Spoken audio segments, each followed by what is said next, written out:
पास आते हैं और पूछते हैं एक शांत मन को कैसे पाया जाए। मैं उनसे कहता हूँ शांत मन ऐसा कुछ भी नहीं पाया जाता है, इसके बारे में कभी कुछ सुना ही नहीं। मन कभी शांत नहीं होता, मन शांत होता है। मन अपने आप में कभी भी शांत मौन नहीं होता, क्योंकि मन का स्वभाव ही है तनावग्रस्त होना, उलझन में पड़े रहना। मन कभी भी स्पष्ट नहीं होता, उसे स्पष्टता नहीं मिल सकती, क्योंकि मन स्वभाव से उलझन है, अस्पष्टता है। स्पष्टता तभी संभव है जब मन ना हो, मौन तभी संभव है जब मन ना हो। इसलिए कभी भी शांत मन को पाने की चेष्टा ना करें। यदि तुम ऐसा करते हो तो तुम आरंभ से ही एक असंभव आयाम में जा रहे हो। सदा स्मरण रखें, सदा याद रखें, जो कुछ भी तुम्हारे आसपास घट रहा है उन सब की जड़ें तुम्हारे मन में निहित हैं। मन ही सदा कारण होता है, वह एक प्रक्षेपण करने वाला यंत्र है और बाहर केवल पर्दे ही पर्दे हैं।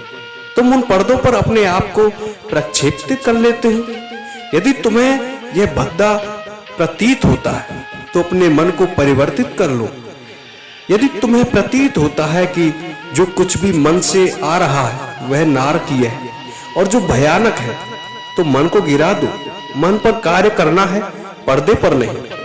उस पर बार बार चित्रकारी करके उसे बदलते मत रहो, मन पर कार्य करो। परंतु एक समस्या है, क्योंकि तुम सोचते हो कि तुम मन हो, तो तुम इसे गिरा कैसे सकते हो? तो तुम्हें लगता है कि तुम सब कुछ गिरा सकते हो, सब कुछ बदल सकते हो, उसे फिर से रंग सकते हो, फिर से संवार सकते हो, पुनर्व्यवस्थित कर सकते हो, किंतु खुद को कैसे गिरा सकते हो? यही सारे उपद्रव की जड़ है और यही ध्यान का उद्देश्य है। तुम छोटी झिल्कियां दिखाना कि तुम मन नहीं हो। यदि तुम कुछ क्षण के भी मन ठहर जाए, तुम तब भी वहां के वहीं हो।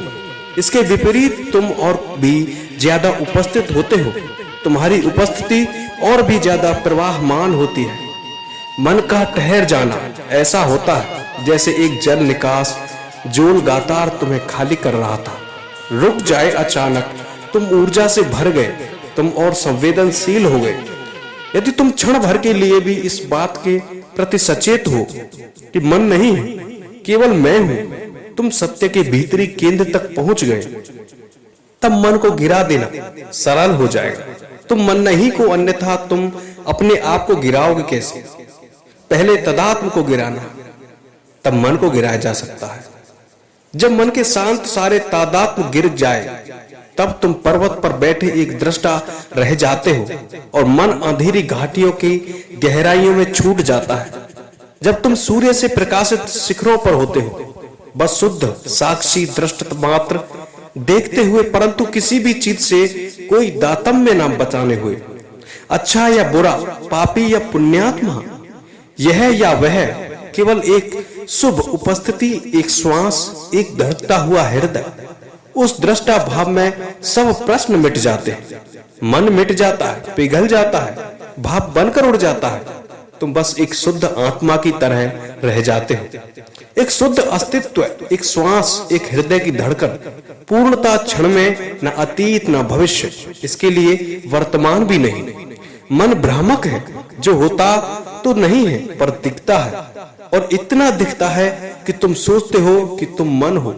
मन माया है, मन मात्र एक स्वप्न है। मन एक प्रक्षेपण है, एक पानी का बुलबुला जिसमें कुछ भी नहीं, परंतु ये एक पानी का बुलबुला नदी में तैरता प्रतीत होता है। सूरज बस उग ही रहा है, किरणें बुलबुले में प्रवेश करती हैं और इंद्रधनुष निर्मित हो जाता है और उसमें कुछ भी नहीं है। जब तुम बुलबुले को छूते हो तो वह टूट जाता है और सब कुछ मिट जाता है। वो इंद्रधनुष, वो सौंदर्य, कुछ भी नहीं बचता, केवल शून्यता ही अनंत शून्य के साथ एक हो जाती है। वहां बस एक दीवार थी, एक बुलबुले की दीवार। तुम्हारा मन बस एक बुलबुले की दीवार है। भीतर तुम्हारा शून्य है, बाहर मेरा शून्य। यह मात्र एक बुलबुला है। छेद दो और मन को विदा हो जाएगा। तुम कहते हो आप मन के इतने विरुद्ध क्यों हैं? मैं मन के विरुद्ध में नहीं हूं, मैं केवल एक तथ्यगत बात कह रहा हूं। मन क्या है? यदि तुम देख लो कि मन क्या है तो तुम इसे गिरा दोगे। जब मन में कहता हूं कि मन को गिरा दूं, तब मैं यह मन के विरोध में नहीं कह रहा। मैं तुम्हें केवल यह स्पष्ट कर रहा हूं कि मन में क्या है, इसने तुम्हारे साथ क्या किया है, कैसे यह बंधन बन गया है।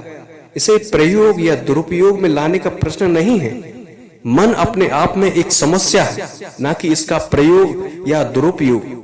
और स्मरण रहे, तुम मन का प्रयोग तब तक नहीं कर सकते जब तक कि तुम्हें यह न पता चल जाए कि मन के बिना कैसे हुआ जाए। केवल वे ही लोग जो मन के बिना होना जान लेते हैं, मन का उपयोग करने में सक्षम हो जाते हैं। नहीं तो मन ही उनका उपयोग करता है। यह मन ही है जो तुम्हारा उपयोग कर रहा है। परंतु मन बहुत चालाक है। वह तुम्हें धोखा दिए चला जाता है। वह कहे चला जाता है, तुम मेरा उपयोग कर रहे हो। यह मन है जो तुम्हारा उपयोग कर रहा है। तुम्हारा उपयोग हो रहा है। मन तुम्हारा मालिक बन गया है। तुम उसके गुलाम हो। परंतु मन बहुत चालाक है। वह तुम्हारी खुशामद करता चला जाता है। वह कहता है, मैं केवल एक उपकरण हूं, तुम मेरे मालिक हो। लेकिन देखो, दिमाग की व्यवस्था पर गौर करो। यह कैसे आपका इस्तेमाल करके जाता है। तुम्हें लगता है कि तुम इसका उपयोग कर रहे हो। तुम उसका उपयोग तभी कर सकते हो जब तुम्हें पता हो कि तुम इससे पृथक हो, वरना तुम इसका उपयोग कैसे करोगे? तुम इससे तादात्म्य बनाए हुए हो।